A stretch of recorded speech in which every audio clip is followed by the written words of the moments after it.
Conforme esperado, volatilidade na Bolsa de Valores e forte alta nas petrolíferas hoje.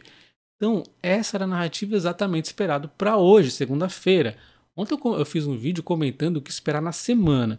E aí eu fico preocupado com o entendimento de alguns aqui em relação à macroeconomia. Se eu estou falando de uma semana e as pessoas não conseguem acompanhar uma semana, imagine você tentar entender o longo prazo. Tem que ter cuidado, né? É incrível que tem pessoas achando que hoje, segunda-feira, já foi precificado toda essa questão da guerra de Israel com a faixa de Gaza, a possível entrada do Irã, já está tudo precificado. Não é assim que funciona. Eu mostrei, inclusive, como foi na questão com a Rússia e a Ucrânia. O negócio foi volátil, o petróleo foi evoluindo de um exagero, depois despencou tudo de novo na nossa cara. Cara, presta atenção, dá uma olhada no vídeo de ontem. Além do mais, vocês não podem esquecer que o nosso principal foco é Estados Unidos e China, obviamente também o Brasil, mas esses dois países são os principais, então a gente continua de olho lá e a agenda dessa semana é muito pesada. Os Estados Unidos estão com total atenção, inclusive hoje a volatilidade veio de lá também, tá? Então, óbvio, Irã, aliás, uma possível entrada do Irã impacta demais as petrolíferas e vai futuramente, quando começar a impactar a inflação, causar possíveis, né, impactos em todas as empresas, causando um pouco de queda aí nas ações por conta do processo inflacionário. Mas nós estamos falando lá da frente, numa possível entrada que a gente nem sabe se entrou. Então ontem eu tratei para vocês de desenhar o storytelling, né, comentando toda a repercussão dessa guerra, possíveis desdobramentos, e também mostrando aqui a macroeconomia do curto prazo, mas falando que esse desafio de curto prazo, que é a inflação, pode ter um problema adicional com a guerra aí, né? Mas vocês têm que separar as coisas. Se vocês não estão conseguindo separar a semana que não encerrou, já estão achando que tudo está precificado na segunda-feira, imagine você ter essa visão de longuíssimo prazo, tá? Enfim, petrolífera subindo, o que fazer, né? Elas estão subindo alto. O primeiro ponto é que a gente tem que comprar geralmente no movimento contrário, né? Inclusive, eu tinha feito um vídeo na sexta-feira, eu tinha acabado de voltar a comprar um pouquinho aqui nas petrolíferas, né? Que eu comprei muito no meio do ano. Então, eu sempre compro quando o movimento está um pouco pessimista e eu acho que aquilo está exagerado. Não adianta também eu comprar uma coisa que está caindo e eu não estou confiando muito também. Então, é muito importante você ter um entendimento do setor e também das empresas, né? Então toda a narrativa do setor de petróleo está explicado por mim no vídeo que eu fiz na sexta-feira, e complementando ontem nós tivemos o vídeo aí que eu falo da guerra e tudo mais. Então um vídeo acaba complementando o outro aqui, né? Então, na minha opinião, ainda vale a pena as petrolíferas, mas você tem que ter muita cautela, porque está extremamente imprevisível. Vamos dar uma olhada aqui no que os analistas de mercado comentam, que é bem ali em linha com o que eu vinha falando, né? Então nós temos aqui o conflito de Israel e Hamas se intensificando, mas o Israel aqui já cercou as fronteiras, né? E a grande questão é, e o Irã, como é que fica nisso? Será que o Irã vai adentrar nessa guerra? Este é o grande problema. Então a gente vê aqui algumas opiniões dos analistas. Um deles comenta aqui que uma extensão aqui para Israel poderia tornar o preço do petróleo mais caro, com efeitos inflacionários negativos para o Ocidente, o que significaria as taxas mais altas por mais tempo, né? O que eu comentei ontem, e quedas nos mercados de ações, se o que foi mencionado realmente causar uma recessão, né? Então esse é o primeiro ponto que vai em linha com o que eu comentei ontem. E aí o segundo comenta que o conflito tem o potencial de prejudicar o sentimento amplo do mercado, mas não é certo. Acreditamos que muito dependerá se o conflito for contido ou se ele vai ganhar escala, por exemplo, na fronteira aqui norte de Israel, e poderia gerar preocupações adicionais sobre as commodities, em especial o petróleo. O preço do petróleo tem sido bastante volátil nas últimas semanas e o aumento poderia refletir os preços do consumidor nos próximos meses. Também em linha com o que eu comentei, o petróleo já está sob pressão ali, né? E aí vem um negócio desse, causa uma pressão adicional. Por enquanto é mais aí, vamos dizer, ruído, né? Um ruído que pode retornar-se realidade das severas aí realmente vir a impactar a inflação lá do futuro. Então exatamente está tudo alinhado aqui. E o terceiro analista comenta que o momento de conflito não poderia ter sido pior, dadas as negociações entre a Arábia Saudita e Israel. Um conflito no Oriente Médio tem implicações óbvias nos preços do petróleo. Os mercados se preocuparão com os preços de energia mais altos e, como já estamos num ambiente de aversão ao risco, isso poderia pressionar os mercados de ações para baixo. Mais um que comenta aqui bem alinhado com o que eu disse ontem. Então, se você assistiu o vídeo de ontem, tá bem ali um storytelling, comentando toda essa questão da guerra, interligando aqui com a agenda da semana pesada e o principal risco do mundo, que é nesse momento, inflação, por consequência, taxa de juros mais alta. É basicamente isso. Aí você dá uma vista lá no vídeo, faz bastante sentido você acompanhar ele como um todo, né? Não sair pulando, senão você não vai conseguir compreender mesmo, né? E como foi hoje a Bolsa? A Bolsa, então, abriu sob forte pressão em meio à turbulência no Oriente Médio, um medo generalizado, as ações caíram, nem caiu tanto assim, mas tivemos umas quedas aqui um pouco fortes em algumas ações avulsamente, enquanto as petrolíferas se lançaram em alta, né? Elas continuaram em alta, mas as outras foram recuperando-se das perdas. Por quê? Um dos pontos é exatamente depois aqui do pronunciamento do Fed. Nem era um pronunciamento assim tão importante, mas o mercado está tão sensível com os Estados Unidos que eles estão caçando motivo para ver aqui ou uma alta ou uma baixa. Então olha como essa semana vai ser volátil. Então olha só, o vice-presidente do conselho do Fed, Philip Jefferson, disse que qualquer nova alta de juros feita pelo Banco Central americano tem que ser realizada com muita cautela para não provocar danos na economia. Então, segundo ele, o Fed está num período sensível de administração de risco, onde tem que equilibrar o risco não ser apertado o suficiente e nem deixar a política muito restritiva. Então tem que ter um equilíbrio aqui na questão da taxa de juros. E aí o mercado já começa a se animar com isso aqui. O equilíbrio desses dois pontos de risco foi um bom motivo para deixar as taxas inalteradas na mais recente reunião do FONC. Então, olha só, esse pequeno indício aqui já trouxe um humor positivo para o mercado. Então, a gente vê hoje o barril do petróleo subindo 4%, a Petrobras subindo 4,3%, a PetroRio subindo 8,8%, a 3R subindo 6%, a Enalta subindo 4,1% e a PetroRecôncavo subindo 8,7%. Ou seja, subiram igual ou acima do que o petróleo. É normal as petrolíferas acabarem subindo no longo prazo mais do que o petróleo, inclusive. Então, assim, elas estavam até meio que para trás, foi normal essa alta. O grande ponto é, para onde vai o petróleo? Vai continuar a subir? Nesse primeiro momento foi uma alta normal, mas ele nem está longe ainda da máxima, está até batendo aqui num ponto que ele costuma resistir um pouco, vamos ver se ele vai conseguir superar isso aqui. O fato é que na época da Rússia a gente viu que ele subiu por vários dias consecutivos até despencar do nada, como se não tivesse mais fundamento para alta, e depois uma grande volatilidade com realmente as sanções acontecendo e depois todo o cenário macroeconômico se ajustando com a China e tudo mais entrando aqui nessa conta, conforme eu expliquei mais detalhadamente ontem. Então a gente tem que ter atenção para onde vai se desdobrar isso.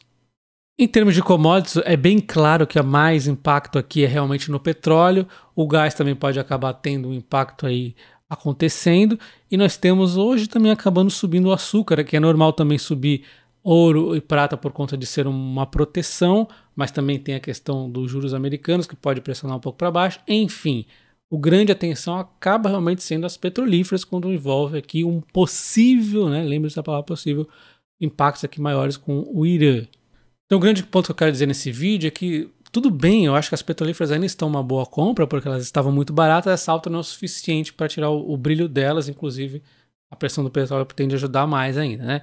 O grande ponto é que talvez você não precise tomar grandes decisões quando a volatilidade está acontecendo, ou opere baixo, né? Devagar, com cautela, né? Porque a gente está vendo que tem muita incerteza ali, e olha onde não tem incerteza e tem quedas, né? As elétricas, estou vendo aqui a Transição Paulista, a 22,14, né? Então, assim, se eu falava, abaixo de 23,80 já tá começando a ficar interessante. Ela caiu, foi ali pro meu preço que eu achava já que eu não fosse cair abaixo disso, dos 23. Ela foi abaixo dos 23 até os 22,14 e eu continuo falando. Então, será que ela vai deixar eu sonhar e vai voltar aqui aos 21,50, que era o preço que eu vinha comprando ela recentemente, aí no ano passado, né? Aquele preço que era maravilhoso. Ela subiu o lucro e a cotação está querendo voltar aquele lucro anterior dela, que o lucro vai continuar a subir, inclusive, né? A cotação é meio maluca, a gente sabe que o lucro da Transição Paulista vai continuar a subir. Isso tudo aqui é por conta dessa pressão aí do endividamento, pressão do medo aí da taxa de juros, pressão da falta dos dividendos dela pagar, e aí ela está sendo negociada esses preços interessantes. É um ponto aqui que, inclusive, ela costuma bater e resistir, né? Vamos ver, será que ela vai buscar os 21,50? Se ela chegar aos 21,50 é algo fantástico. Não precisa cair muito, né? Na verdade, queda aqui é pouca, né? Seria aí cerca de nem 3%. Então, vamos dizer que ela tá quase ali naquele preço maravilhoso. Inclusive, eu já vendi muitas puts, conforme eu tinha dito, então vou estar comprando ela agora, nesses preços de 22. Nem vai chegar, nem vou aproveitar os 21,50. Se ela chegar lá, não tem problema. Se ela chegar lá, eu vendo mais para comprar mais ainda no outro mês. É assim que segue o jogo, né? Então, Taesa também, ó, tá num ponto bem legal ali onde eu costumo vender puts. Ela não está tão interessante como a Transição Paulista, na minha opinião, mas é um ponto que ela bate ali nos 34 aproximadamente, 33 e pouquinho, e eu vendo puts para comprar ela mais abaixo. Quem sabe é que ela bate aqui, ó, os 32,50 por aí, né? Os 32, onde eu costumo vender puts para estar comprando ela. E aí nós temos a Eletrobras, que chegou a bater esses dias 33,70 e poucos, um preço fantástico, né? Ela bateu hoje aí 34 e poucos também. Uma empresa que está muito barata, na minha opinião, a mais barata de energia aí. Nós tivemos um case enrolado no ano passado como a SBA3 e era assim mesmo, projetos em construção, baixos dividendos, esperar ao longo prazo. Aqui a Eletrobras é diferente, né, mas também é baixo dividendo. Por quê? Projeto de transformação da empresa, inclusive a saída da cotização para o preço de energia, pegam o preço de energia, deu azar que pegou o preço de energia na baixa, né, então está muito barato para ela vender energia, e isso impacta ela no curto / médio prazo. Quem pensar no longo prazo, isso aqui é super tranquilo, né? Tem todo o processo dela fazer a demissões voluntárias, toda essa eficiência que ela vai trabalhando, e tem o governo ali querendo direito ao voto, e o governo pode vir com ideias meio erradas, vamos assim dizer. Esse é o medo do mercado também, o medo secundário. O medo principal é a questão do preço da energia, é uma coisa que é curto / médio prazo. Então, quem pensar no longo, tá tranquilo. A Eletrobras é uma das melhores empresas para quem tem paciência, né? Bastante paciência, mais paciência do que empresas aí, por exemplo, de transmissão de energia que estão sofrendo ali, mas a gente sabe que daqui a pouco vem os dividendos e tudo mais. A Eletrobras é um pouquinho mais de paciência, na minha opinião, né? Mas a gente nunca tem certeza em relação à cotação. Pode ser que o mercado, de repente, fale, agora a Eletrobras está boa e começa a subir. Você tem que entender sempre isso, né?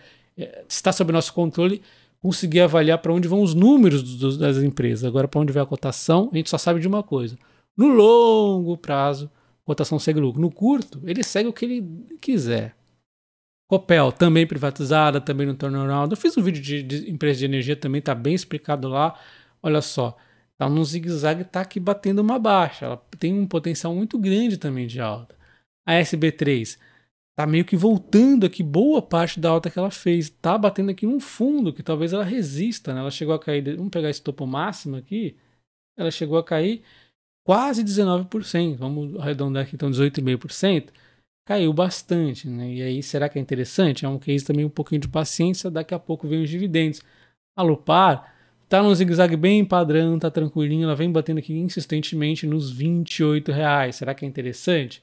Pode ser também, né? Quem pensar aí que ela também está nesse projeto de crescer e pagar dividendos aí cada vez mais crescentes. E quem não quer petrolíferas, mas quer algum setor que tem alguma exposição indireta também a esse setor de energia, né? Tem a Cosan ou a própria Raízen, né? Então a Cosan ainda mais diversificada, já tem a Vale aqui dentro, aí tem a Rumo, o transporte ferroviário, é uma empresa muito interessante que, na minha opinião, também está a bom preço, né? E hoje ela abriu aqui também embaixo e aí acabou subindo aqui bastante, 2,40, né? A Cosan é 16,20 nesse momento. Raízen, embora a Raízen não esteja naquele nosso PM fantástico que a gente foi comprando aqui nos fundos, ela deu uma alta explosiva, ela vem nessas quedas e sempre que ela bate os 3,50, que ela está agora, né, praticamente, eu dou umas beliscadas, né? É uma ação que é muito boa para o longo prazo. Você tem que ter paciência com a questão do endividamento dos projetos de investimento dela. Então pode ser também uma alternativa às petrolíferas. Então, o que fazer com os investimentos? Cara, isso aí é muito pessoal, mas vocês veem que eu tenho aqui uma estratégia o quê? É atuando contra a maré.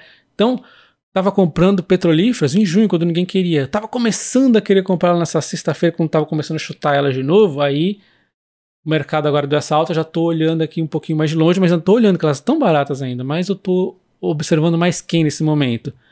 As elétricas. Então, as elétricas fizeram essa queda, o pessoal começa a chutar elas por causa de dívida, por causa de não sei o quê. Não tá pagando dividendos, aí eu vou lá e compro, né?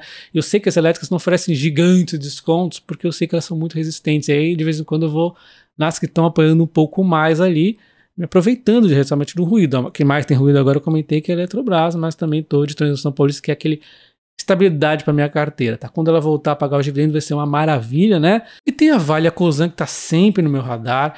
Inclusive, eu comprei muita Vale ali no furacão, né? E aí, como eu sabia que tinha um risco, ainda tem de cair mais, eu utilizo opções, né? Então, se você quer controlar o seu risco também utilizando opções, considere conhecer meu curso de opções. Link na descrição do vídeo e no comentário fixado. foi utilizando opções que eu pude ter a Vale como minha segunda maior posição da carteira, ela veio do nada, já é a segunda maior, e totalmente protegido. Eu errei comprar nela, mas utilizei a proteção da opção para poder recomprar barato. Então ainda estou super protegido, não tenho mais limite de alta nesse ponto, então estou tranquilíssimo com ela. Então ela está ali no stand-by.